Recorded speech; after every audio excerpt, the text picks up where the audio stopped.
كل سنة وحضراتكم طيبين. تعالوا النهاردة نجهز صينية الفطار. نزلت بلية حمرتها شوية، وبعدين نزلت ببصلتين كبار متقطعين مكعبات كبيرة بالشكل اللي حضراتكم شايفينه، وبعد كده نزلت بالفشة اللي كنت سلقاها، والاول طبعا غسلها كويس جدا جدا لحد ما بقى لونها ابيض بالشكل اللي حضراتكم شايفينه، ونزلت بيها في مية سخنة بتغلي.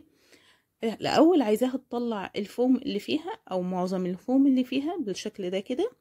بعد كده هبدأ ان انا انقلها في حلة تانية فيها برضو مية سخنة بتغلي. هضيف لها المنكهات ومش هضيف الملح، هسيبها تستوي، واي فوم يطلع ببدأ ان انا اشيله.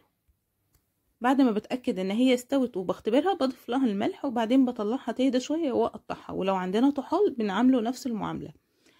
شوحت الفشة شوية وبعدين هنزل بالقلب متقطع شرايح.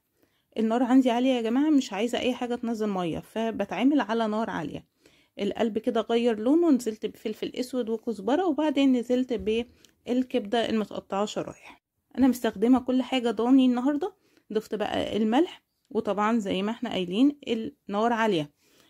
الكبدة غيرت لونها، نزلت بتوم مفروم مع فلفل حامي بيدي تيست حلو، وبعدين نزلت بفلفل الوان، وكده صينية الفطار جاهزة معانا. وبس كده، لايك وشير، واشوفكم الفيديو الجاي على خير.